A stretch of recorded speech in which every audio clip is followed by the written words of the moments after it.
Pledge of Allegiance, please rise.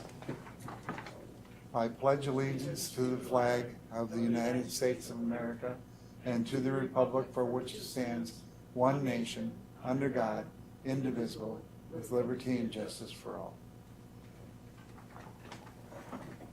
All right, we have a quorum. We have Chair Gibbs, Supervisor Hart, and myself in the assembly room, and Jordan Reynolds on WebEx. So we have a quorum present. Public comment, nobody has approached the chair or the clerk, so we will move on to the minutes of the May 7th meeting, which were part of the packet. What are your wishes? Supervisor Hart moves to approve. Chair Gibbs seconds. Any discussion? If not, all those in favor will signify by saying aye. Aye. Aye. Opposed, no. That motion carries unanimously. Claims disallowance, State Farm. Yes, this, Did we see this one before? we did. Only the claimant is different. Correct. So the committee had disallowed the claim made by the driver slash vehicle owner, Megan Groff, at the March 25th meeting. And then her insurance company, State Farm, came back and made a claim as well. And WMIC is asking us to disallow that claim as well for the same reasons. All right, are there any questions or is there any discussion? Chair Gibbs. I'll make a motion to disapprove in accordance with our insurance carrier. Is there a second? Second by Supervisor Hart. Is there any discussion? If not, all those in favor of the motion to disallow the claim will signify by saying aye. Aye. Opposed, no. That motion carries unanimously. Approval of the Verde easement, is that Dave or Mike, or both? I can take it. Thank you, Mr. Chair. As everyone is likely aware at this time, Verde is the entity that's operating or is building and intends to be operating our renewable natural gas, not our renewable natural gas facility, but the one that's out at our solid waste facility. As a part of completing some financing on the project, they've been asked by their financing company to memorialize their access to that parcel through our solid waste facility. So you'll see in the easement there's a map that basically outlines the current road access to that parcel. That parcel is completely surrounded by Marathon County solid waste facility parcels. So the only way they can access it is by getting access through our roads. This easement would enshrine their ability to access while that landfill gas purchase agreement and site lease agreement are in place. They would also expire consistent with that agreement as well. I think under our site lease agreement, we're actually required to do this. Otherwise, we would be theoretically breaching the agreement by not giving them or enshrining all of their access to that parcel. So I did not see any legal red flags in my review. It does allow for continued access by us as well as them on the easement areas. It does also address the use or our ability to change the access routes if the needs of the solid waste facility change, and that would just require us to give them a new access route. So that's really what that easement would be, and this committee has the authority to approve them as has been past practice.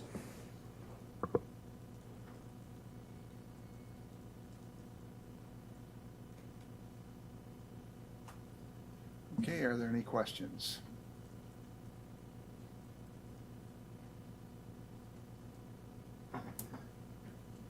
Any questions? What are your wishes relative to the easement? Chair Gibbs moves to approve. I assume that's what the one finger was for. Is there a second? Seconded by Supervisor Hart. Any discussion? If not, all those in favor of approval of the Verity easement will signify by saying aye. Aye. Aye. Aye. Opposed, no. That motion carries. All right, well, proposed reclassification of facilities and capital management director position to deputy county administrator, public works and capital projects position. Administrator Leonard, I assume. Yeah, thank you, Mr. Chair, and I'm happy to answer any questions, but in light of the length of your agenda, I won't belabor the point. I wrote a memo, it's in there, along with the job descriptions and supporting documents. Based on my conversation with, again, as alluded to in the memo, with HR Director Adzik, Deputy Administrator Holman, and Corporation Counsel, I think in terms of process, it's rightly before this committee, as this committee has oversight relative to the reporting for the Facilities and Capital Management Department. I think this, in terms of serving the needs of our organization for the reasons I spelled out, it really does make logical sense in terms of enhancing our scope of ability of our organization to accomplish the goals. It also aligns well with what I see as the future needs of our organization in terms of capital planning. And I think importantly, certainly for this committee, it's sustainable, both from a fiscal perspective as well as kind of a human capital side. So with that, happy to answer any questions. I would note I did send an email to the full board because, again, I know this is a position that would certainly interact a great deal with the board based on kind of the current work that Deputy Administrator Holman has been doing in that interim facilities director role. I think it would continue to do that. It would create that second deputy administrator position.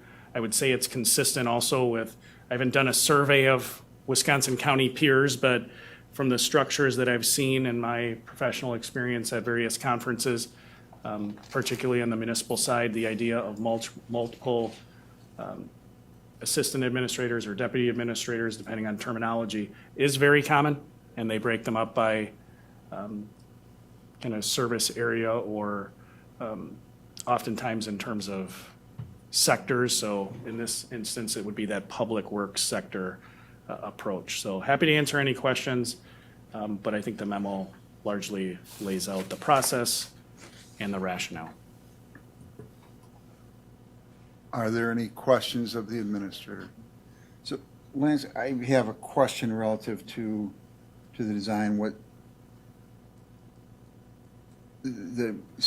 create two deputy administrator positions, one for facilities and public works, and the second for everything else. And how does that everything else work?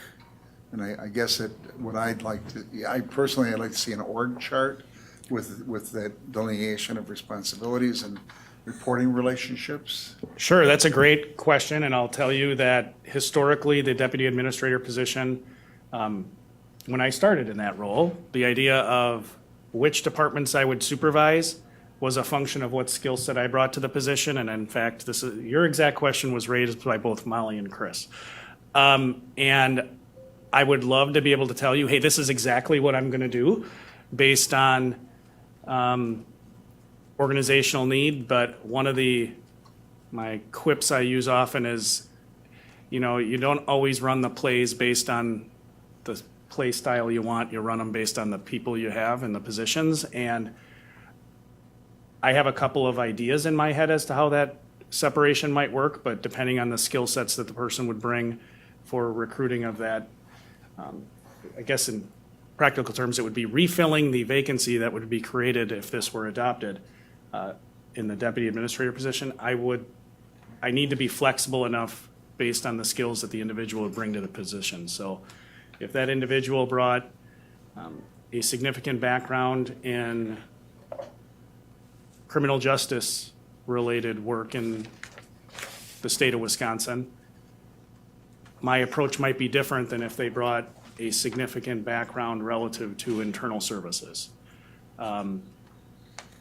So in terms of org chart, it would be clearly based on what I see are the organizational needs, the Public Works Supervisory Deputy Administrator would have the departments that are spelled out in the memo. But the other, I think it behooves us to be a little bit, or certainly me, to be flexible enough to say, okay, what skills and competencies does the individual bring? And then be able to sit down and break up what those supervisory relationships look like, how that balances with general project work and leading large initiatives. So I know that's not a clear answer, but I can say that I thought about it, and my best sense right now is to continue our approach that has served us well, I think, historically, and that is for one of those, the deputy administrator position, apart from the Public Works one, to have some level of flexibility. My concern with that approach is that we're formalizing a deputy administrator, for lack of a better term, public works or facilities side of things. So we're pigeonholing responsibilities within that position, which means there's everything else. And so the assumption would be everything else. And I would not anticipate that the board of this committee, every time you had a vacancy, would want to reclassify that position, or is that, what is the intent? And I just raise it because I think that there's importance in continuity and understanding relative to reporting relationships and other things. And I think we're on the facilities and capital side, we're at a unique position because we've got the vacancy in facilities and we've got a pending retirement at highways, but nonetheless, on a long-term basis, organizationally, how is this going to fit in with our long-term needs? I think the short answer is I think it aligns better than any other option that I can come up with. Larger counties, several larger counties, most notably Waukesha, and I believe Rock County as well, have that public works layout as well already. They have a director of public works. Essentially, that's what this is. It's one person with supervisory authority over, to your underlying point, the various departments that first and foremost contribute a lot to your 5-year and 1-year capital budget. I mean, if you go back and look at where you spend a lot of your capital budget, it's in highway, parks, facilities, and also back there, solid waste. So the opportunity or the kind of shared skill set that is necessary, I think, does align well with, I won't say pigeonholing, but specializing the skill set that we're going to need. I don't see that going away. And the position that I think is best suited, if you have to do away with a department head position, because I also know that unless the county board has been keeping portion of the budget hidden from my eyes, there's not new money. So reclassifying in a way that, reclassifying an existing position in the most logical way, I think is our best course of action, and the facilities department is that. The facilities and capital management director had historically played, I would say, an active role. Certainly Chris plays more of an active role, has over the last 2 years as interim. And having that direct tie back to county administration on the capital side, I think is really, really important. It will serve us well. And then likewise, those departments, they certainly perform unique work, but the opportunity that exists for sharing of resources, I think, that logic lends itself very, very well to this specialization relative to deputy county administrator. So I hope that answers your question. But I just said, my comment would be is that I've looked at organizational structures and others, and I don't disagree with the approach.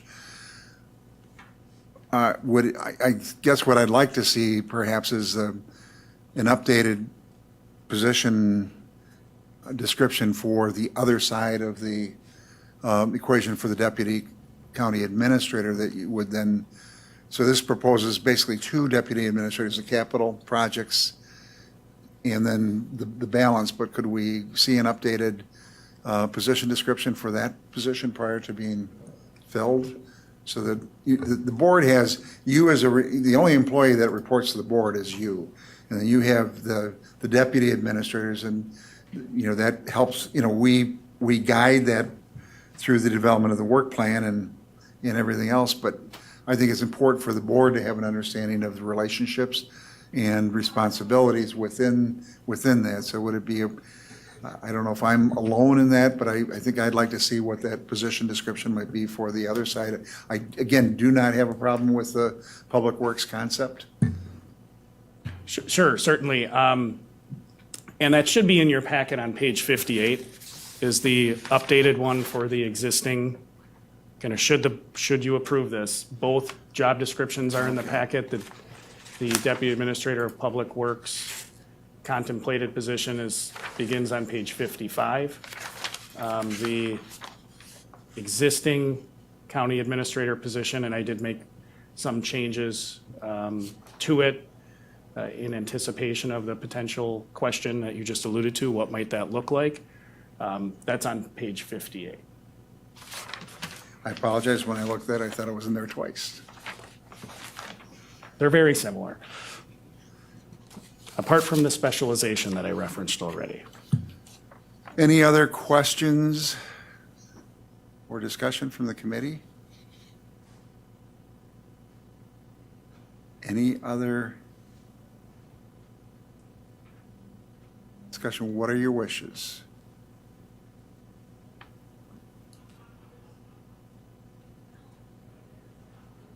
Chair Gibbs.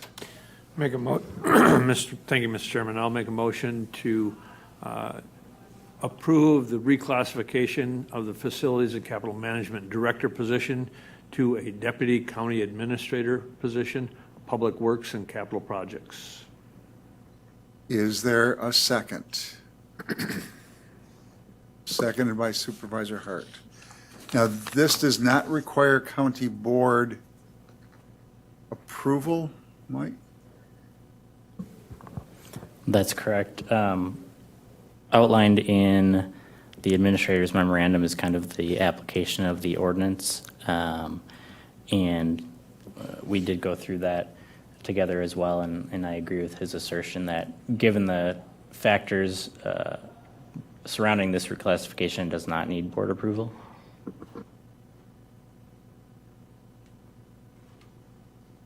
Look, I'm personally a little bit uncomfortable of not taking it to the board from a transparency perspective. Is there? Mr. Chair, that's why I sent the email to the full board. I referenced right in there that from a transparency perspective that it may be of interest. I just checked before I came here. I don't believe I received any responses, but I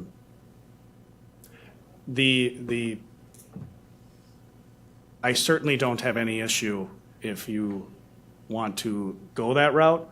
I would ask that if that's the case and this committee supports moving forward, that you allow me to post that position in the interim, assuming the board will approve it, because I'll be very transparent with you. We need help. We need to fill the position, and I think Chris, as I laid out in the memo, this system, albeit interim, I think has served us well. That said, the work plan that you've adopted is very, very robust. And I would like to get that posted and recruit for that position as soon as possible. Any other discussion? Chair Gibbs. Thank you, Mr. Chairman. Well, the question that I have is, we've set up, the proper roles with administration in oversight. We've determined that the role of this committee is to look at reclassifications, and specifically the management of the employment workforce for Marathon County is at the discretion of the administrator. And I think the administrator has followed the appropriate approach and also provided the full board with the rationale and the logic behind it, along with administration and corp councils weighed in on it. And we're not looking at a budget transfer or budget request. So as much as I understand the approach to take it to the full board, I think the administrators informed the full board, and if there was any questions, those would have been raised. So I'm inclined to approve it as I've made my motion.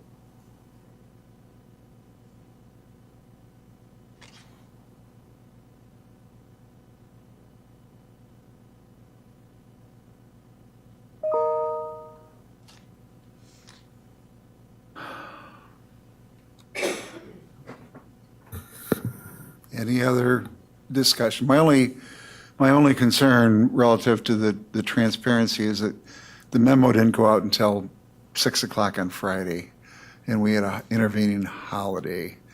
And again, I'm not opposed to the concept, but this is one of the few areas where the board has the ability to exercise direction in the context of the work plan and others. And again, my preference would be to make the recommendation to the county board for the purposes of transparency. And I don't have any problems with advertising the position in the interim, but I would, my preference would be to take the position to the board from a personal perspective.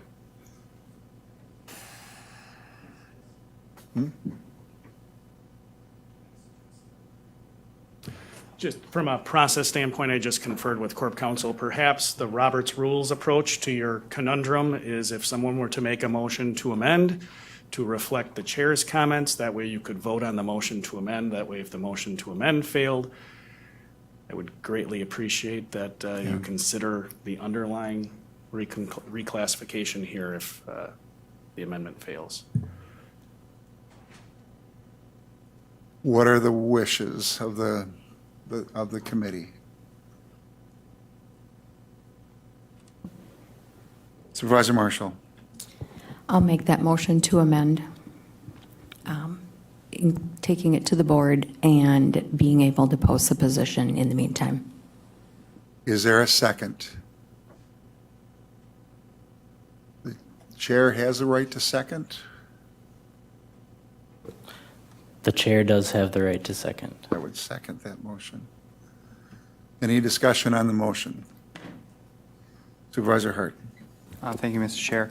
I don't actually know how I would support this. I think another compromise that we could do, but I don't know, it might hold up the posting of the position, is if there's a concern that supervisors haven't been given enough time to bring their concerns to our committee specifically, we could delay action until the next committee meeting. But again, that delays the ability to post it. I think I'd be more in favor of that than I think my concern is bringing it to the full board goes against our ordinances. And then it sets a precedence where we kind of bring everything, even though our ordinance says we don't have to bring it to the full board. So I think that's my concern here. I don't know if someone wants to weigh in on delaying this until the next committee meeting, but that's where I stand right now.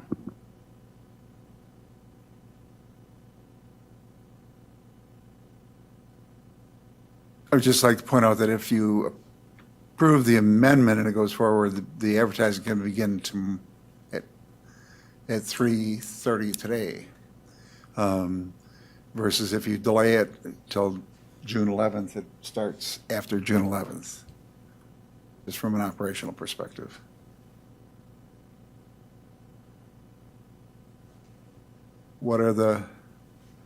Any other discussion? If not, we have an amendment to make the recommendation, have the county board weigh in, but authorize the administrator to begin recruitment immediately.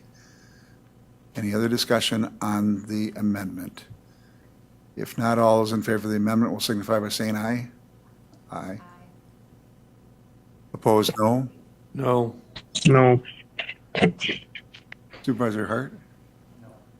That motion fails, so we're back to the original motion. Any other discussion on the original motion? Supervisor Hart?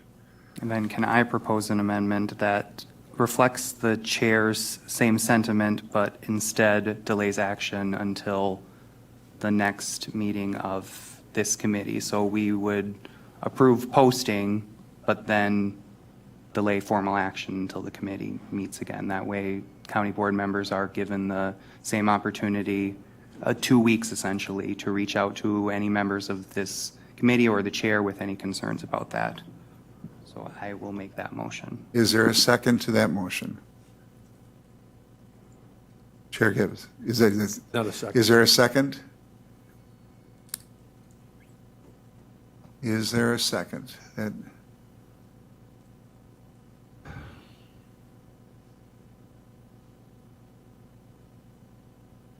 Gerald's second for the purpose of discussion. Any on the motion? Chair Gibbs. I think it's, the challenge that I have with authorizing going forward with the posting without the approval of the actual reclass is, in my opinion, and I understand the intent of the motion. I just question, and maybe this is an appropriate question for Corp Counsel, is can we move forward with a posting when we haven't approved a position? I actually just walked up to discuss that very item with the administrator. Normally what you're looking at there from a legal perspective is, did the applicant rely on that posting, and are they losing something as a result of the position being withdrawn or the posting being withdrawn? In this case, if they haven't been offered the job, there isn't that same reliance or potential damages. So I don't think you are precluded from authorizing a posting. It just is, it's a little irregular to post for a job that hasn't been formally approved, but if you're giving that direction, I think it can be accomplished. Any other discussion? If not, all those in favor of the motion to postpone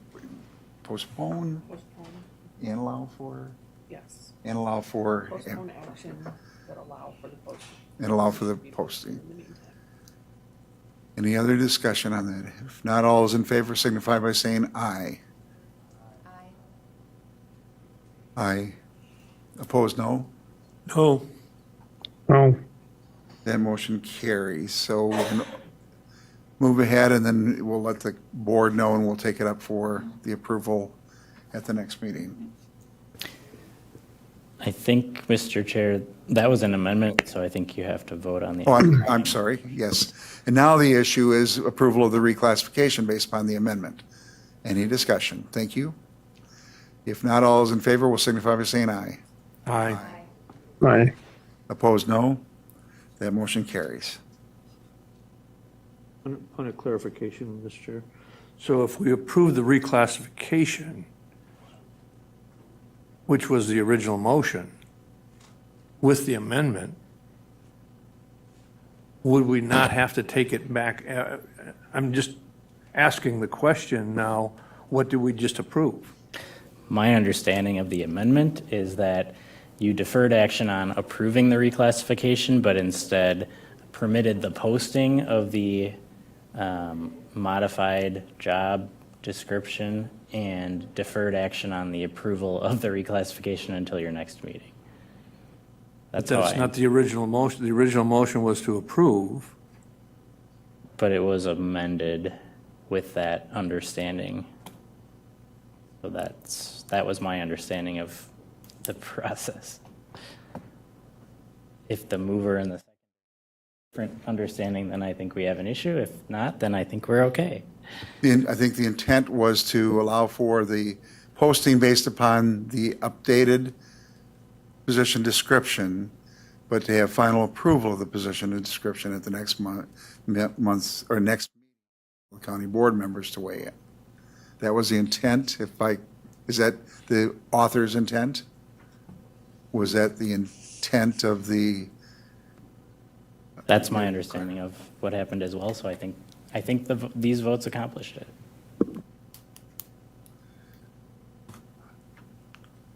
So then for a point of further clarification, at the next committee meeting, we would formally approve this. Right. Or the question of formally approving would be up. Yep. Okay. Any other discussion? If not, we'll move on to the next item. Thank you.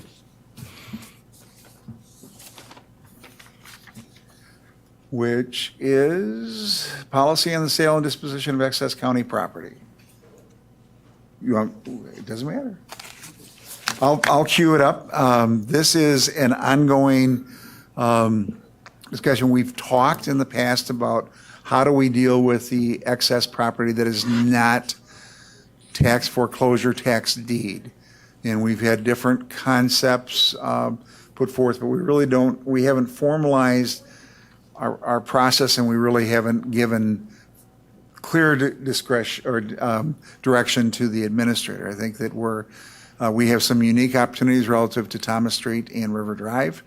And the question is, as we begin to look at those, we sort of went with that RFP process that we applied to the Stewart Avenue property, the the parking lot is now going to be housing. But what are the wishes of the committee relative to our process relative to the disposition of that excess county property that is not tax foreclosure when it comes up? And if I can just add, as the chair referenced, you do have some interesting opportunities forthcoming. My goal is to, in the next 45 days, bring a draft request for proposal specifically for the River Drive campus to this committee. And based on your previous discussions, I have some broad outlines of what I would include in that request for proposals to perhaps serve as evaluation criteria, but certainly items that would need to be spelled out in their proposal. And that would be, of course, a specific use, a description of the specific use for the property, a clarification on whether or not the use is going to anticipate the generation of sales tax, including the estimated amounts. Similarly, whether the anticipated use is going to be generating property tax. Some description of the developer type, that is, are they tax exempt or taxable as an entity? And then also job creation, you've talked about before, whether or not any jobs would be created based on the use on the particular site based on redevelopment. But as the chair said, you really don't have anything in your ordinances or in your policies that I'm aware of that kind of really lay out what that process looks like, other than, of course, your ordinances very clearly do give this committee broad policy oversight of excess property, and I think that's what we'd be talking about. So those are just my notes from previous conversations you've had, but if I'm missing things, certainly let me know, but I would not, of course, release that RFP without coming back for some guidance from this committee on, again, what should be in the RFP, and then what does approval, that process look like?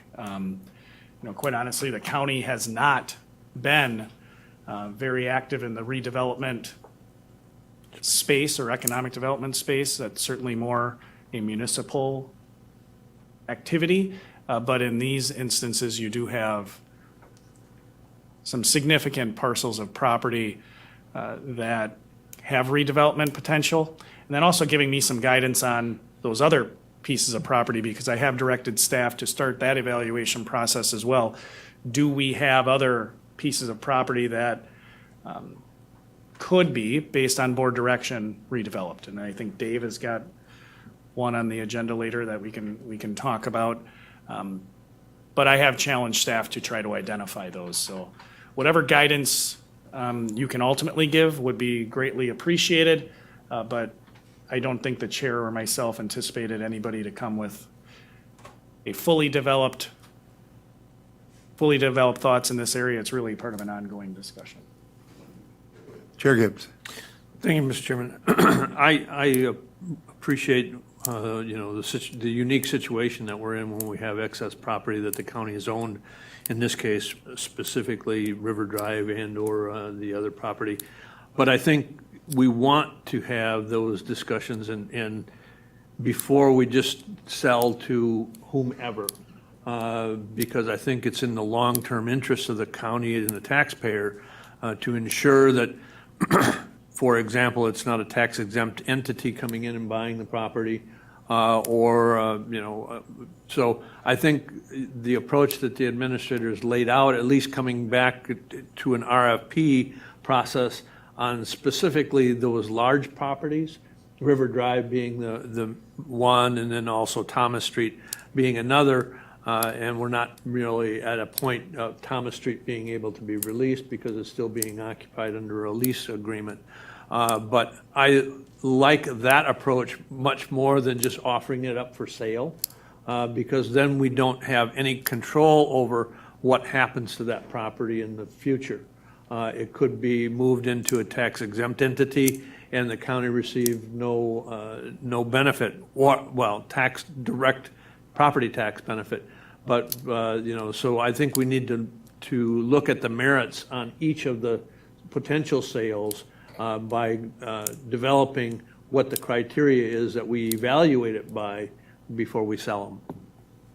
So I appreciate the approach, and I would love to see what we're looking at as far as criteria in the RFP when we set those RFPs out. Based on those comments, would it be helpful if we were to sort of begin to provide an outline relative to what those criteria are?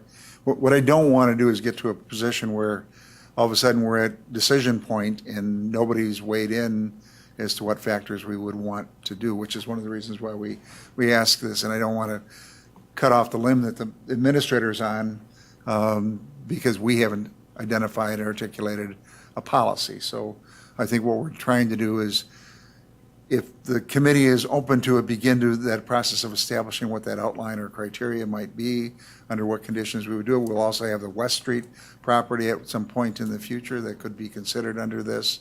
So there are, on an ongoing basis, we'll have opportunities for steering the redevelopment of county-owned property. So are you comfortable working on trying to identify what those criteria might be going forward? I'm looking to the committee for discussion. Chair Gibbs. I think I'm clearly in favor of looking at that criteria. I think taxability, property taxability, sales tax, and some of the things that the administrators also laid out. Employment and family supporting jobs is something that is of interest. And if the potential, once we set that criteria, then developing a scoring for that criteria as to the respondents to the RFP once we set those RFPs out. But I think taxability, sales tax, jobs generated, and family creation of jobs, and potential return on investment. The other thing that I think needs to be clarified is if the property is going to be redeveloped, is there some interest that the county has in the current property that's there, or some portion of that property?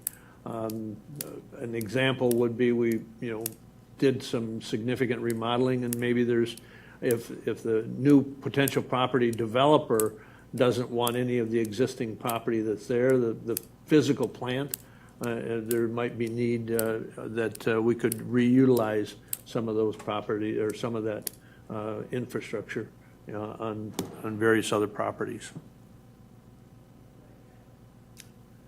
Supervisor Hart, then Vice Chair Marshall. Thank you.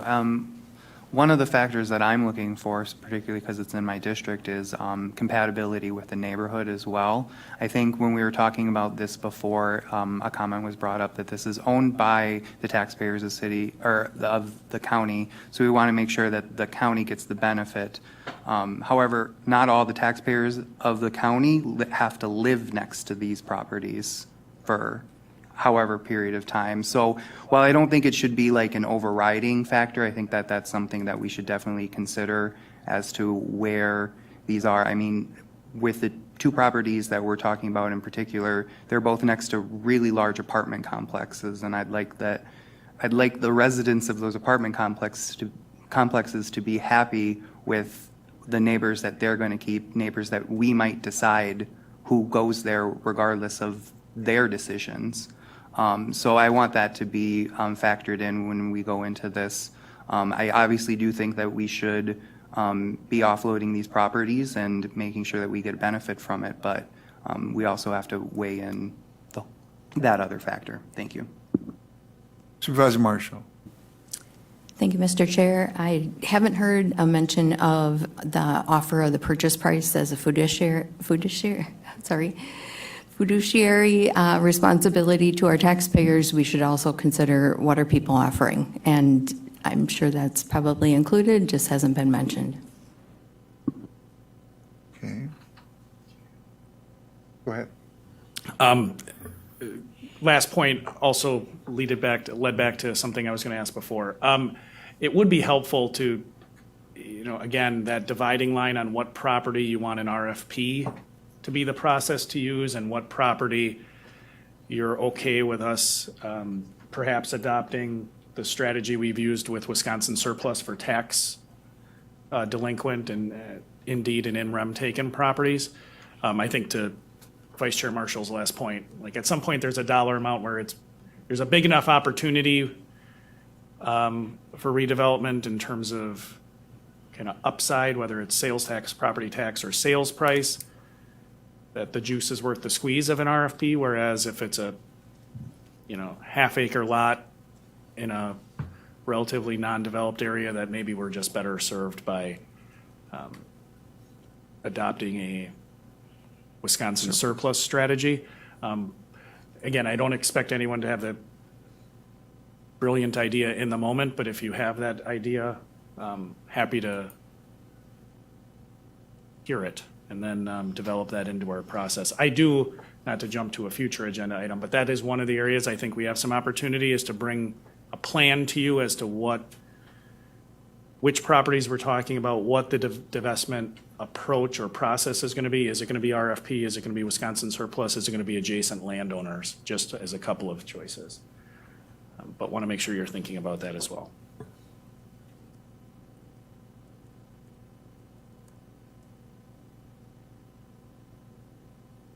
Is that enough direction? I think what we've heard is sort of that fiscal side of things in terms of jobs, sales tax, property tax, sales price. And then we've heard compatibility, long-term county interests, et cetera. I think that there's probably enough in which to move ahead with some guidelines. Chair Gibbs. I think, as we look at where we sit today with the amount of excess property that we have, River Drive is really the only one right now that's vacant, that's sellable. Thomas Street is probably the next property that's going to be potentially available, depending on when the credit union is able to move.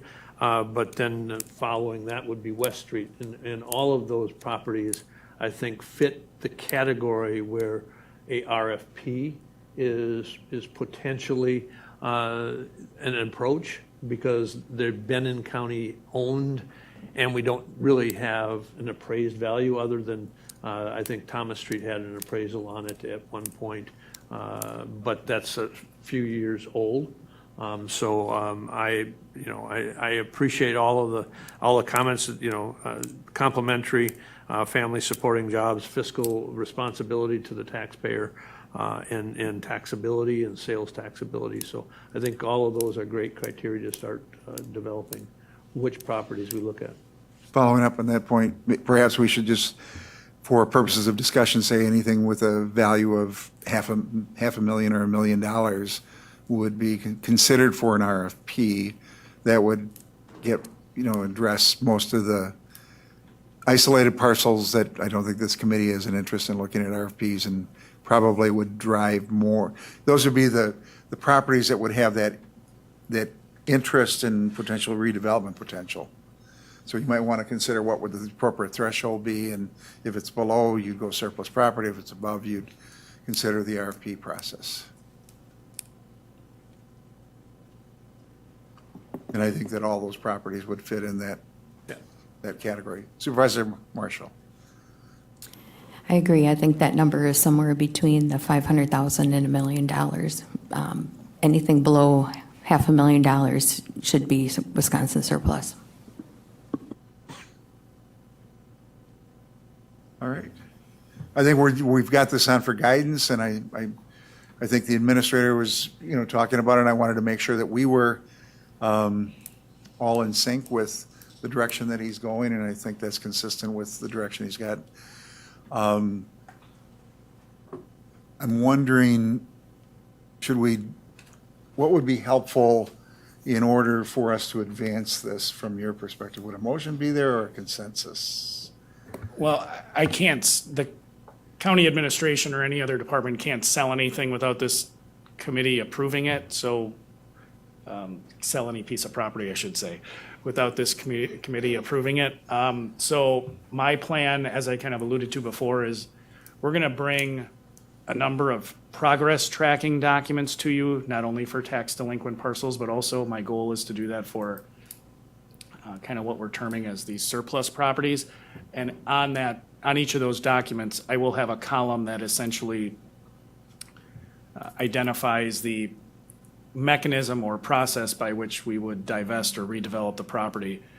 So I think your guidance, at least for purposes of today, for me to generate that document, to bring the document back to you to ultimately move forward with, whether it's listing 5 or 6 properties on Wisconsin surplus, or whether it's fine tuning an RFP, I think I have enough today. So thank you for the conversation. All right. Any other comments? If not, we will move on to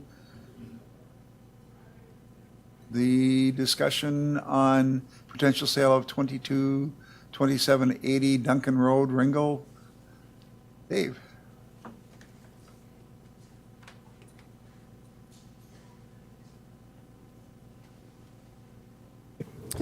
All right, thank you. So interesting segue into this conversation now. So the solid waste department, about 10 years ago, we purchased about a 40-acre parcel, and on that parcel there was an old farmhouse, a barn, and a machine shed or a shop, if you will, and utilized the land for some from stormwater retention basins that served a critical purpose for one of our last construction projects out at the Bluebird Ridge landfill. So now that property is contiguous with the existing property there. It butts up against it on the east side, and the old farmhouse has been sitting vacant for those 10 years now. And we're looking at, we're 10 years in, we're looking at the roof on it, we're looking at the hot water heater has failed at this point, so we're constantly running over there to turn water off, turn it back on, monitor septic, even though nobody's using it, just trying to keep an eye on things. So we're at the point where, do we start replacing these items? Do we start replacing the heater in it? Do we continue to maintain this home if it's not serving any purpose for solid waste? And have been talking about this for probably over a year now with our county administrator, and have reached out to other department heads to see if there was any value in them utilizing it in a capacity, and there just hasn't been. So because it's all the way on the east side of the property, located along the Duncan Road area there, really don't believe that we would ever expand landfill out in that direction. I say I don't think. I mean, that's, it would be a very long time, much past my career if the landfill were to go in that direction. So we're brought it to the solid waste board. We asked them to consider options for what we should do with it. Do we demo it? Do we just destroy it and bury it in our own landfill? Do we look at moving the house? But ultimately, they wanted to explore options of getting an appraisal done and look at what it would be to actually just sell the home itself, along with a small portion of property. I think it was evaluated around 2.5 acres that surrounds the barn, the house, and the shed there. So that's what we had an appraisal done on, and that's what's in the packet here to evaluate. So we looked at the appraisal, looked at the price, and now we're at the point where do we want to move forward and sell a property like this that we're not using, or is there other considerations to be had given the proximity to the landfill and the future operational challenges that we may have. Are there any questions of Dave? Dave, the question, do we know the groundwater directional flow out there? Yes, groundwater direction flow is to the southeast. And is there a potential in the future for that property, that groundwater, to be impacted and become a point of standards application? I would say that there is always a potential for groundwater to be impacted, but to date, from the last 30 years of documentation that we have not seen any indicators of groundwater contamination to the east of the property there. And we have been monitoring private wells both to the north and to the south of this property.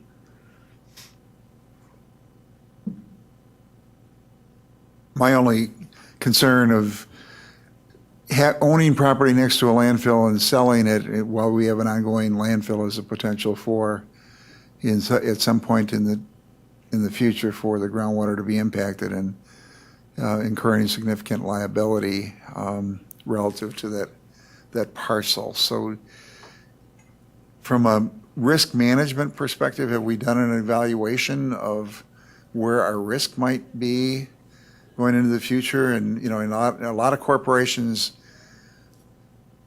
mitigate their risk by acquiring property and holding it in proximity to their facilities. So why, I would just ask that we have a similar approach. Have we looked at it from a risk perspective?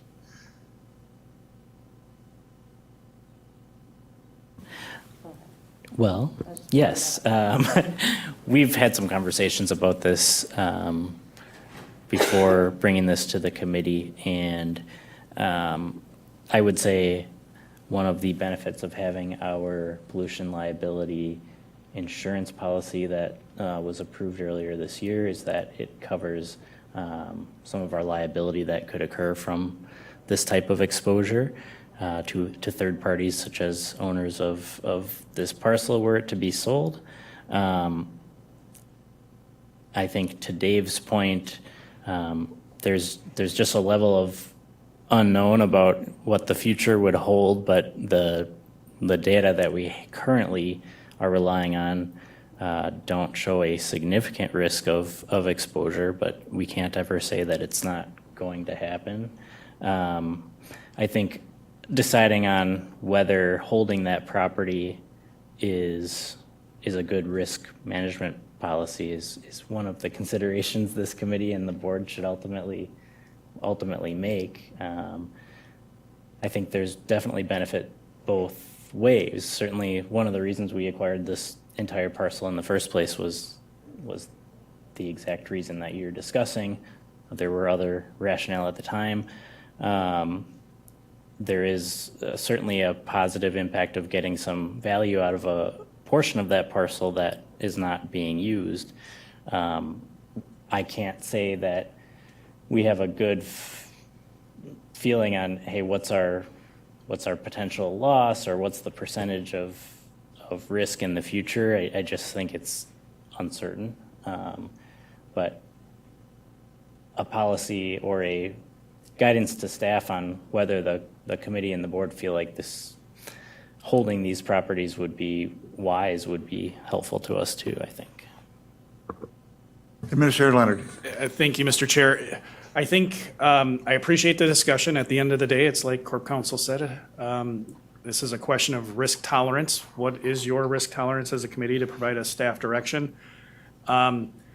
Perhaps if, I don't believe anyone from the staff perspective sees any value in us maintaining the property on the real property, the house. There is no reason, we're not gonna run a rental. We're not gonna monetize that. At least we don't wanna oversee it.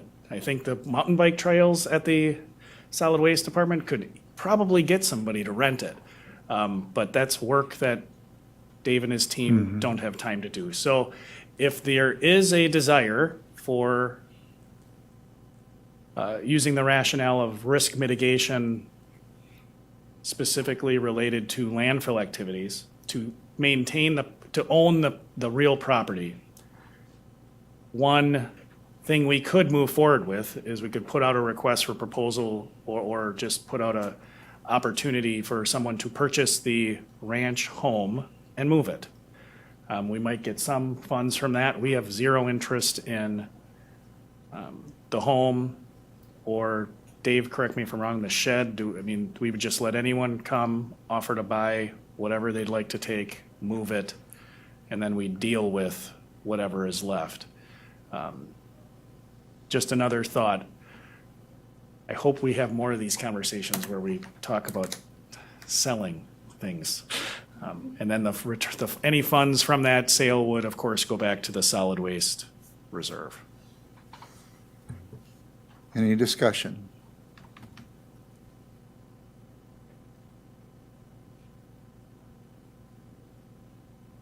I do like that last approach.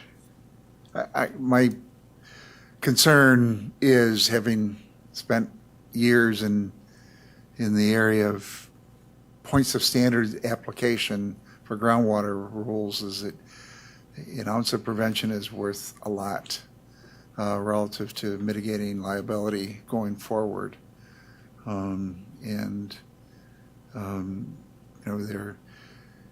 We've got a great complex, a well-run facility, but we don't know what happens in the future. We don't know what the standards will be in the future. And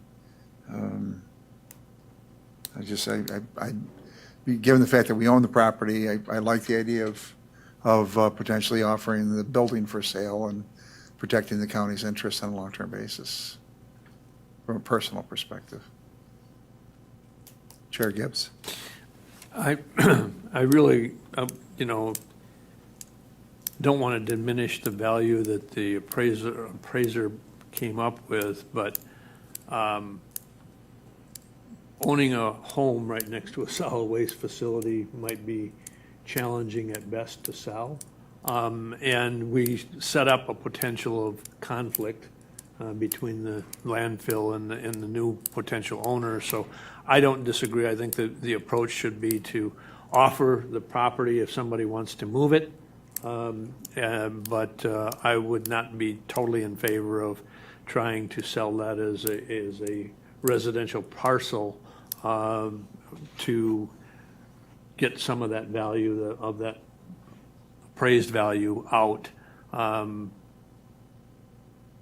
less the mitigation potential of future conflict between the property owner and the landfill. Any other discussion? If not, what are the wishes of the committee?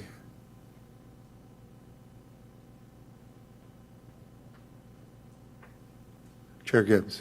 I make a motion that we direct staff to dispose of the house itself, but not the real estate, and then not continue to maintain the property and going forward. Is there a second? Second by Supervisor Hart. Dave, is there any value to any of the other buildings on there that? I believe that the shed that's out there, there is some value to it. It is a concrete floor. It was actually used as a hangar at one time for a small airplane. But the barn is probably more of a risk at this point due to the, infrastructure just deteriorating and potentially falling down. So I think we would say if somebody wanted to, move the home or move portions of the barn, that would be, and perhaps that, the cost of moving may not, that might outweigh the cost and value that we get. But, at that point, if it's a wash, and we continue to own the property, maybe that's, we're coming out ahead in the long run there.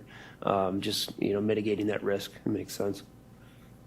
So Chair gives us your intent just on the home or any of the, Any of the improvements on the property, if it's sellable, yeah, if somebody has interest in it. so Mike, from a perspective of clarification, is that adequate to, As long the as- motion would be all-inclusive of all the Improvements. As long as the improvements. second is comfortable, then I think that's appropriate.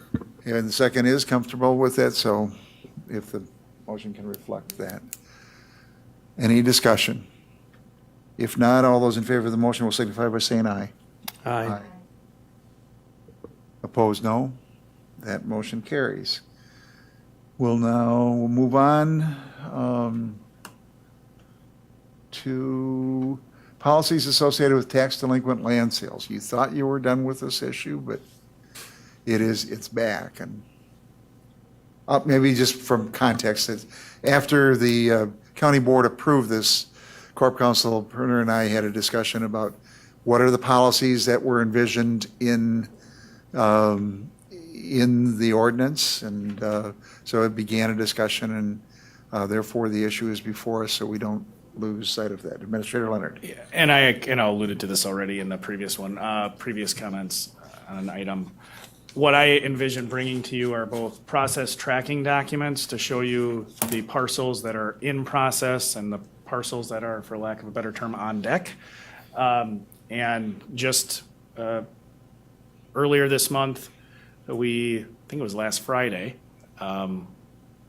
sent tax deed letters on 44 properties, so that'll be a good first foray into the tracking document and the process document as to what policy guidance I do need from the committee. The guidance I foresee needing, based on the ordinance itself, would be whether or not you want a deed restriction on any of the parcels. And those deed restrictions, again, are related to use of that property for either short-term rental or the deployment of housing on site in a defined period. So the kind of covenant idea is one. The other I alluded to before, which is method of sale. So we have had a lot of success, as I alluded to at your last meeting, or referenced at your last meeting, with Wisconsin Surplus. I would envision for the vast majority of those parcels, based on the ordinance, we would proceed that way. However, I do plan on bringing back to you one batch of parcels that at this point I'm evaluating whether or not, and I'm having Corp Counsel do some legal research on whether or not there is a benefit to an alternative approach than simply listing them on surplus, Wisconsin Surplus. And that specific kind of category of parcels are what we've referred to as the slivers and the orphans. So they are portions of very small, generally small pieces of property that are either, for an example, a strip that runs along, a narrow strip that runs along a boundary of a parcel, or a corner of a parcel that was for some reason, known or unknown, not included in what I'll call the larger parent parcel in the legal description. And the current owner of said orphan or sliver is not easily identified and most likely deceased. So in those instances, for example, I just looked at one, it's a 60 by 60 corner out of a larger multi-acre parcel. Well, very clearly, that isn't something I don't think we'd be served, or the neighboring landowners would be served on us putting it on surplus and just listing it for anyone to purchase. My sense is, should the law allow, I would propose to you a process where we have direct contact first with the adjoining landowner, what I'll call the primary adjoining landowner, the one where it would make the most sense for them to own it. And then a secondary approach to any other adjoining landowners, and then the last option would be surplus. But we're doing legal research on that to see if that's even possible under the statutes to go that route. But again, method of sale is that second area where I would foresee getting committee guidance through that regular reporting process. Apart from that, I think I have at least enough guidance right now to begin carrying out what I think is the will of the board to clean up that list. And we should have, like I said, about 65 to 70 properties that are in process, and we want to have the vast majority of that backlog in process by the end of the year. So again, we've given to the administrator significant discretion relative to the implementation of the ordinance.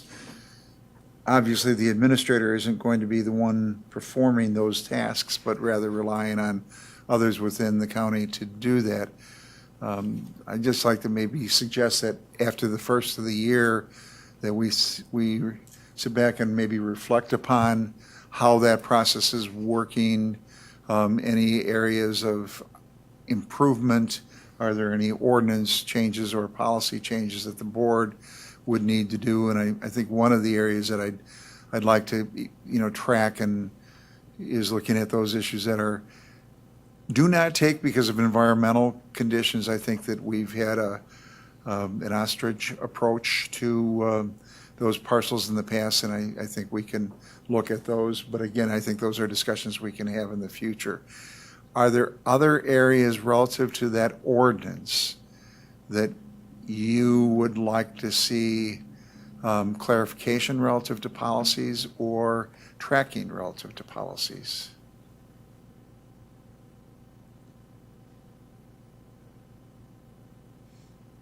So are you comfortable potentially after the first of the year sitting back or stepping back and taking a look? Personally, I would greatly appreciate the feedback on what's working well and what's not. That was the third area that I neglected to mention. My plan is to move forward with either in rem or tax deed on every delinquent parcel, unless you tell me not to. And so very clearly getting direction from the committee that, hey, these 4 parcels we don't want to take for whatever reason. Just so you know, my approach is going to be proceed with taking them all unless you tell me otherwise. Chair Gibbs. I think a review after a period of time and seeing where there's possibilities for improvement or where there's challenges is always appropriate. So I welcome a review, and if that means 6 months from now, in January of next year, absolutely. I think it'll at least give us an opportunity to see that this committee has, reinforced the direction of let's get the delinquent property taxes back on the roll for the betterment of the taxpayer in Marathon County. Any other thoughts? So what we'll do is we'll calendar this for early 2026, which will be here before we know it, and we'll review it. And I would ask that, in addition to the administrator, that we have others that are involved in it from the Corp Council, the clerk's office, and others, providing that input, and where are there opportunities for us to streamline. The treasurer has a role and others, but to bring back and revisit it. I want to express my appreciation for all the efforts that have taken place to date to try to address this, and look forward to continued success in addressing that backlog. Anything else? If not, thank you. All right, we will then move on to Human Resources Quarterly Report. Molly.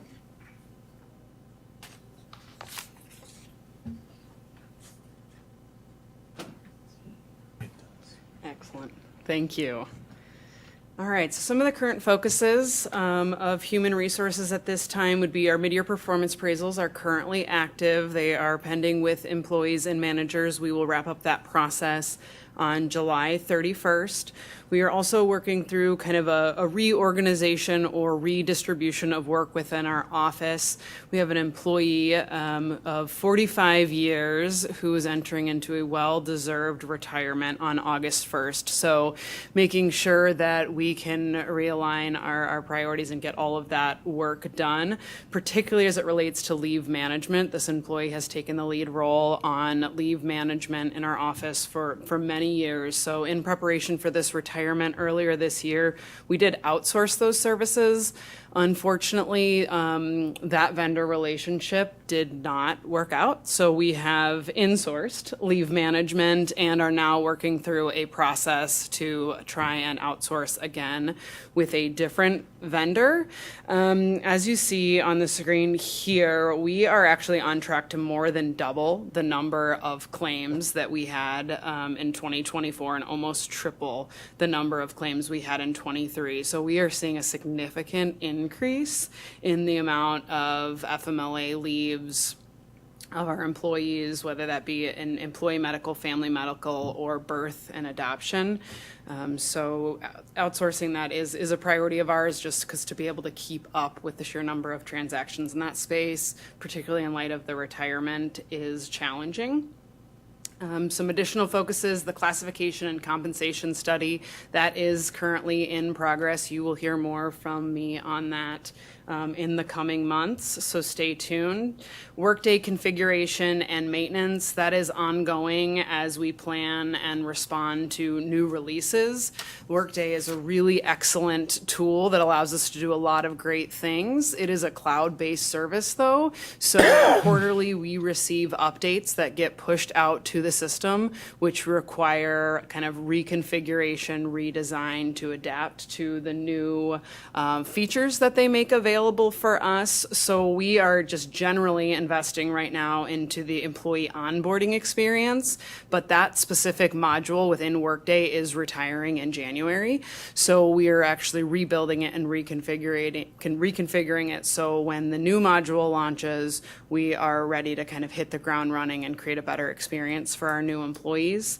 Additionally, the total rewards page within Workday is retiring in September, so we are planning for that. We are also continuing to work on the build out of our learning management system within Workday and increasing the amount of training offerings that are available to staff. A big win for us recently was launching the Performance Management Essentials for our managers and supervisors, which talks about the effective onboarding and enhancing the employee experience throughout their life cycle. As of this afternoon, we've got 60% of our supervisors and managers who have been through that training. And again, giving them that foundation of the expectations and enhancing that employee experience has been a really big win for us. And then we continue to just keep up with processing employment transactions, similar to what I shared relative to the FMLA qualifying events, just benefit transactions in general. We've seen an increase, not quite double, but 32% increase year over year we're on track for with the number of qualified events. So marriages, divorces, gaining and loss of coverage. So again, just processing those transactions. Hires by year and employee type. So we are kind of right sizing. We saw a really big increase, but the number of hires that we've seen has reduced, but in a good way, because our turnover rate has reduced. We're between 5 and 6% currently, so the same is true of separations here. When we look at retirements versus resignations of our regular employees, we are continuing to see resignations at a faster and higher rate, of course, than retirement, which is really just a sign of the time. It's not a significant cause for concern. It's just recognizing that employees are not staying with us or with really any employer as long as they historically have, so we are not getting them to retirement. So that's an area that I wanted to spend just an additional moment here to discuss the years of service at separation for our employees. 54% of our separations over the past 3 years have been for employees with less than 5 years of experience. 45% of those have been employees with less than 3 years of experience, and nearly a quarter of all of our separations of employees who have worked with us less than a year. And these are our regular employees, benefit eligible. These aren't casual, seasonal employees that we would expect to separate in a short term. So that's a significant change for us, and it is a particular challenge given that, as you know, to vest in our retirement, you do need to be with us for 5 years, or a WRS eligible employer. So we do have employees leaving quite a bit of benefit on the table. Again, I don't have data to support whether or not they have vested with another employer or will go on to another employer, but particularly as it relates to their Marathon County employment, it is ending sooner than I would otherwise like to see. Our currently active employees, again, are within that 32% of them have less than those 3 years experience, 45 less than 5 years. So it is those less tenured employees that we're continuing to see turnover. We do have some employees getting up there and reaching the 5-year, 10-year, even 20-year mark, but the majority of our turnover we are seeing within those first few years. The average length of service for our employees is 8 years. Which presents kind of its own unique set of challenges. Along with the tenure of our employees, we're seeing the age of our workforce reduced, which again is not unlike others. The average of general WRS active employees, and again, this is numbers from 2021, so it's a little bit outdated. I would imagine it has continued to go down. I don't know that for sure, but 44.6 years. Nationally, the average of public employees is 44.9. Our current regular employees were at 42.4. So we are a younger workforce than other public employers in the state and nationally. But that does have some advantages in terms of fresh perspectives, potentially an increased proficiency with technology, adaptability. So if we really take advantage of that and lean into that could create some good advantages. Unfortunately, the experience level of these employees does tend to require additional training and development. So really investing in additional training and development for these employees, it does generate this higher turnover rate and expectations for increased flexibility and work-life balance. So really strategies, like I just mentioned, investing in training, embracing new ideas, new approaches, trying to be as agile as we can be, creating paths for internal mobility and growth, providing flexibility for employees, competitive benefits, and total compensation packages.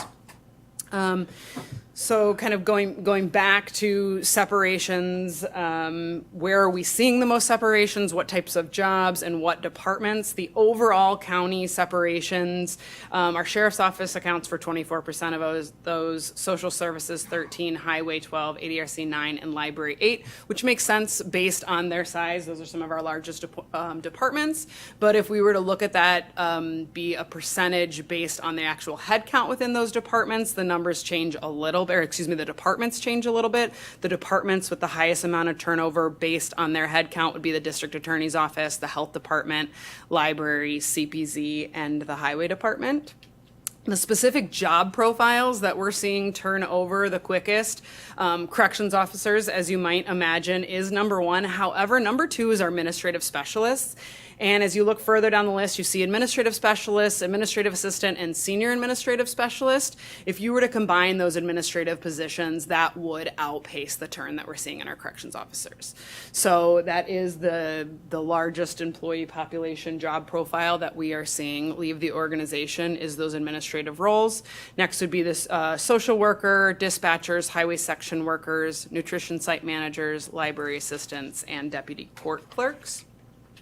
The reasons or the top factors influencing employees' decisions to leave Marathon County, the largest or most identified reason would be dissatisfaction with salary and pay. The next would be workload or work-life balance concerns. Then promotional opportunities, concerns with coworkers, teamwork, supervision, and a lack of recognition. So all things to look into a little bit deeper moving forward. With that, are there any questions? Are there any questions of Molly? Thank you for that update. Supervisor Marshall, Vice Chair. Thank you. I was just wondering, as I look at the finances and several of the departments aren't running, like, through March, it's not a third. What is our current FTE compared to how much we had planned for full-time equivalents? That's a great question that I don't have an answer to off the top of my head, but I can certainly get that information and bring it back to you. Are there other questions? Other questions? If not, go ahead. Thank you, Mr. Chair. So just to foreshadow, in light of what Molly talked about, there's going to be some things you're going to see. I think she, again, teed them up well, but I want to be very transparent with you. Like Molly alluded to with Workday, it is a great tool. And it's vital to a lot of the things that our organization needs to do to be a good employer. We've had an employee that has devoted essentially her entire work to really managing that implementation, and that was funded through the project budget for Workday. As Molly alluded to, we need to continue to do that. So I am being very transparent with you from an operational standpoint. We need to make that position permanent. We will have a funding strategy to do that, but for the reasons Molly said, that program is dynamic, that software is dynamic, it is changing, and we need to change our business processes for things when they make those changes. And there's just a lot of transactions within Workday and training that we need to be able to deliver, and I think that position is important to do that. The other thing on, I'd love to stand up here and tell you, we know why people are leaving. Those are the reasons people are checking on their, through Workday when they get their exit interview. And I think there are strategies, like Molly said, that we can implement. Other employers are doing that. They're not unique to us. If you look at where we are relative to holidays, we can pull that for you. I can tell you we have less than others. I asked my colleagues in other counties, other municipalities. I received, I think, 48 responses, and the average number of holidays was 10.56, and we're currently at 9. So that's part. I think the other thing that you've seen is, and I've talked about it here before, the idea of half-day Fridays, or closed to the public for half-day Fridays. And if you ever want to have a quiet place to work outside of your county board jobs, you can come to the courthouse on Friday afternoons. A lot of other employers have done that. Neighbors of ours have done that in terms of municipalities and counties. That doesn't mean employees work less necessarily under that. It just means we have some time to get some work done when there's not the influx of people. I would say there are other municipalities that have made choices, particularly there are some within the state where their mandated work week is not 40 hours, 36. There are I remember reading an article recently of a community that went to 32-hour work week. They did that as a strategy because they couldn't compete on wage, which is the other thing you'll see. We are doing the class compensation true-up. I certainly think we're in a much better position this time around when we're doing the true-up than we were when we needed to implement it the first time. My hope is that that gap hasn't grown. But without question, that is an area where we do see, particularly in some positions, that market has changed. It's still relatively consistent with where we were a couple of years ago. Certain positions, like Molly referenced, corrections. The state has implemented a number of things relative to corrections. In state facilities, that their wage has gone up. Other counties have continued to escalate that wage. So that's a difficult market. Highway section workers, if you have a CDL, there's a lot of places that that's a very desired credential to have. And then, like Molly said, with our administrative staff support, we deliver services. That's what government does. We deliver services to people, and we need good people to do it. That said, some of the times interacting with the public can be challenging. And we're not always delivering necessarily news that they want to hear. And the market for those sort of jobs, there's a lot of administrative support jobs where it's perhaps a more positive interaction with the public or your customers. So that also is an area where, like Molly said, we've seen a more challenging environment to retain and recruit. So certainly in terms of things you will see when I build the budget is the transition of that casual employee, that limited term employment, that to a full-time. I do hope to have more conversations with you about enhancing the experience of our staff by where we can. Let's evaluate half-day Fridays in terms of open to the public, because I don't think our service to the public will be compromised in any way. Quite honestly, they're not coming in. And it will be a added benefit for staff that doesn't, again, mean they would work less. And then wages and other opportunities that we would have. I'll just share that about 40% of the individuals that responded to the survey I sent out, other counties and local municipalities, they are doing that, the half-day Fridays. Any other questions for Molly? If not, thank you very much for that update.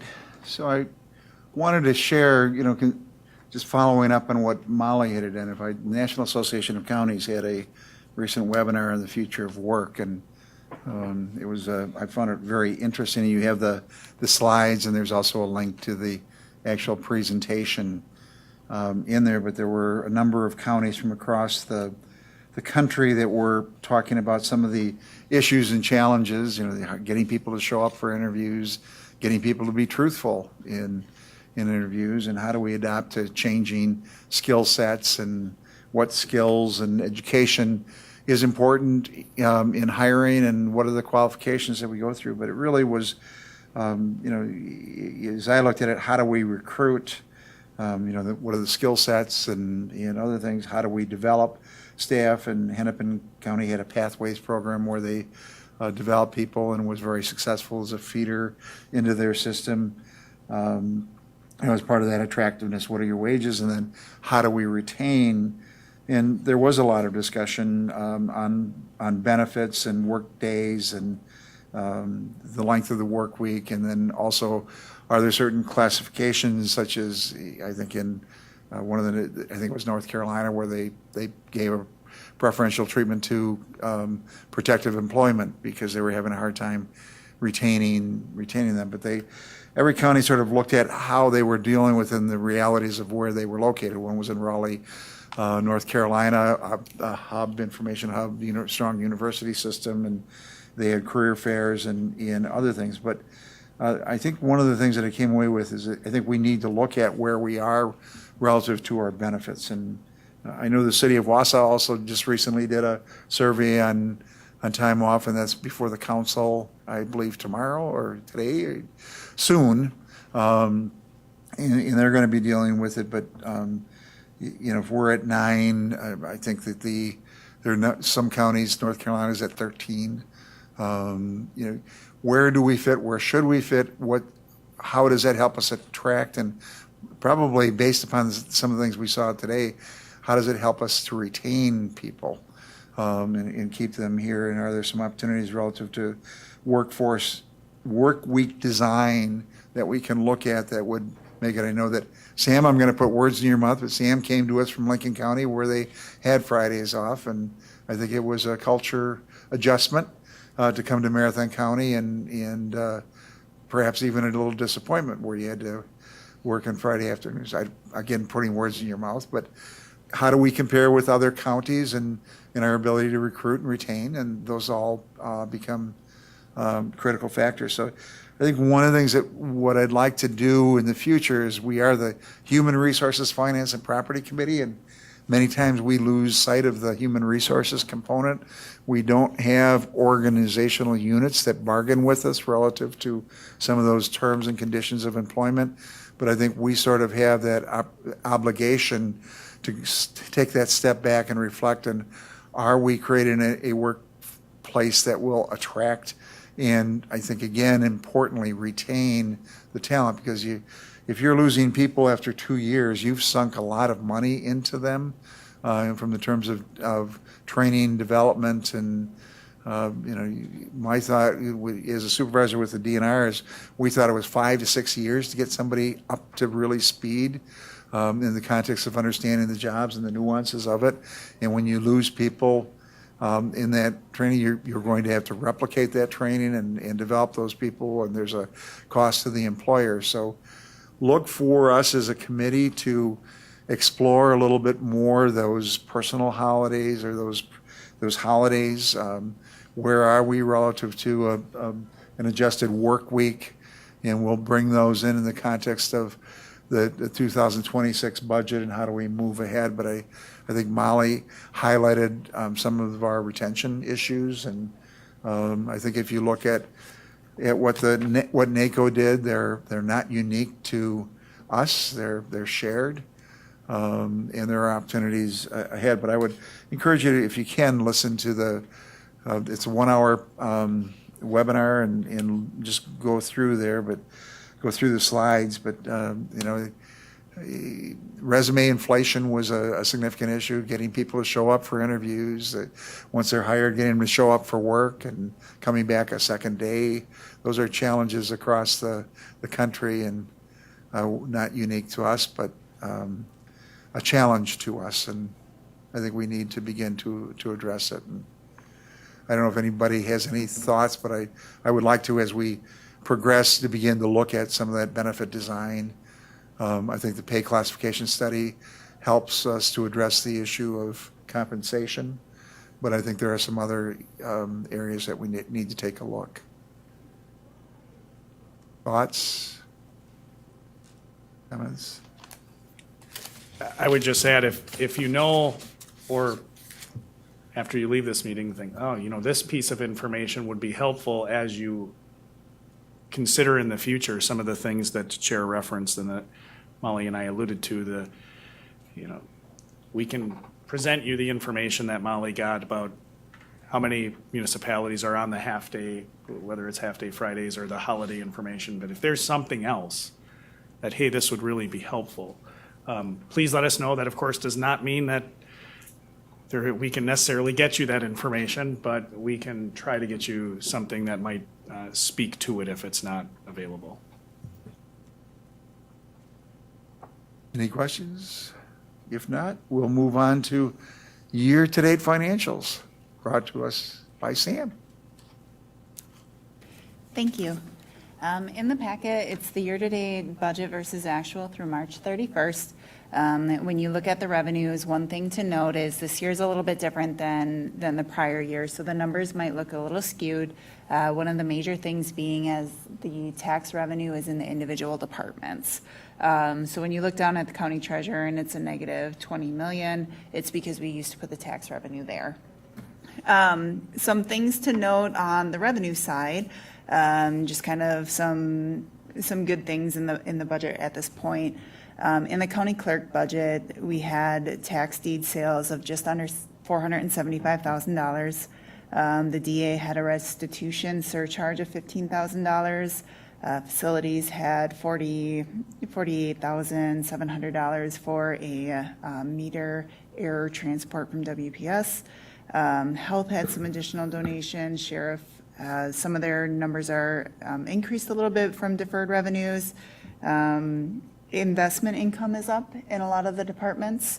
And then in the highway department, one of the big revenue sources in their individual budget for the actuals is the County Road J Cooperative, which came in, I think it was around 800-some-thousand. So you'll see that kind of show a little bit on the higher side. On the expenditure side, most departments are where I would expect them to be at this time. There are a few things that we paid out in the beginning of the year that won't repeat, such as the sheriff's department had uniform allowance and special activity pay. But there's not a whole lot of concerns there at this time. One thing that I did note under the contingency budget is even though 2 resolutions approved up to a certain amount, I did not charge anything there or move any money because those projects hadn't started at that point. But just to make you aware, so it's on the forefront that they are in progress. Okay. Thank you for the update. Any questions from the committee relative to where we are? If I can give a little plug for Sam, I sat through, she's, one of the areas that was on our work plan that we've talked about is really helping department heads have a better understanding of their respective budgets, and we're making better than incremental progress on that. Sam referenced the sheriff's office. I participated in one of their quarterly review that Sam put together with Casey, and their command staff was there. And one comment walking out of that meeting was one of the captains said in that, hour and a half meeting after that, he's like, I have a better understanding of my budget than I've ever had. But I learned more about my budget in the last hour and a half than I have in the previous years that I've been in the position. So Sam, want to give her a big shout out on that. Trying to put together information in a form and fashion that is not only meaningful to finance-minded folks, but the rest of the regular population as well. So thanks, Sam. Any other questions? If not, thank you very much. And Administrator Leonard, I think are you dealing with the next one? Sure. Sales tax. This is just, we want to bring this to you on a periodic basis. As the committee is very well aware, Marathon County's longstanding history is to budget relatively conservatively on sales tax, and you do that for a number of reasons. But to give you an update on kind of where you're at, you are through year to date about 7.3% trending above where you were, what your 2024 revenues are. Of course, sales tax is volatile, and things could always change. But if you have questions or concerns, happy to answer them. I don't know, Sam, if there's anything you want to add? Yeah, just a little context to the report that's in front of you to bear in mind when you look at it. This is 2 months in arrear. So if you're looking at May's distribution, it's actually attributable to March activity. And that's when it was earned, but we don't get paid until May because businesses have in April to pay the DOR, who then pays us a month later. So just as you look at that report, sometimes it gives you a little bit more information as to why you might see something ebb and flow. So again, January and February do get moved back into the prior year. So if you're comparing it to our year-to-date budgets, you will see a discrepancy in there just due to the fact of accounting practice. Yeah, that's a great point with, it is a lagging indicator in that area that we'll see what the next 2 months show, because the last 2 months, at least if you look at other economic indicators in the stock market, for example, things were volatile. So we'll see what the impact is on sales tax. And if we ever do see any trends that we see as troubling, we'll certainly give you that information as promptly as possible. But to this point, that's the information we have.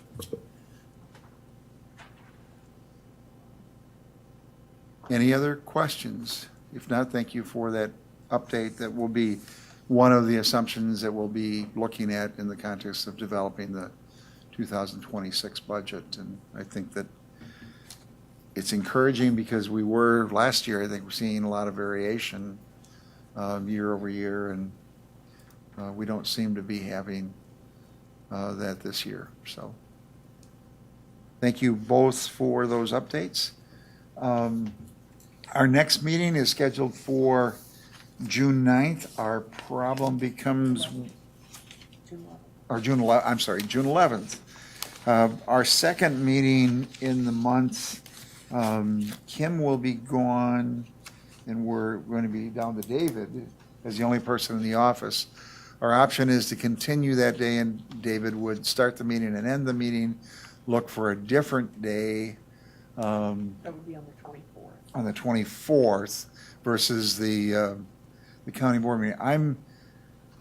I'd like to try to stick to our meetings, but the question is, will that work for people? The options are moving it to the following week when Kim could be here, not having a meeting, a second meeting in the month, which is the informational meeting. We're going to be starting the budget process. Do you have any preference? Would people be available on the 24th?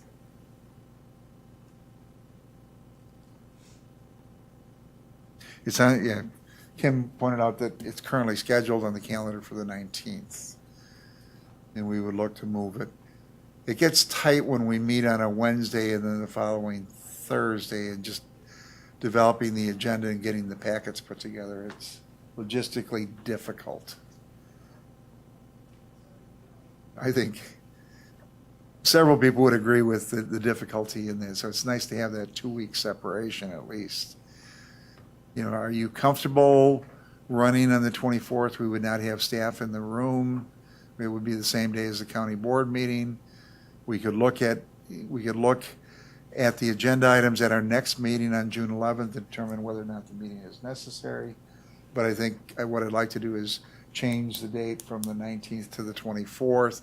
And then if there's sufficient reason for the meeting, we would have it. If not, we'll just go with one meeting in June and then a heavier agenda in July.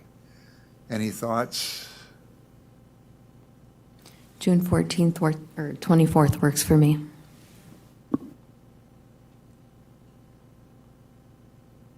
If that, It's changed. all right, we will do that. Any other items come before the committee? If not, motion to adjourn would be in order. Supervisor or Vice Chair Marshall moves to adjourn. Is there a second? Seconded by Chair Gibbs. All those in favor will signify by saying aye. Aye. Opposed, no. That motion carries. We are adjourned.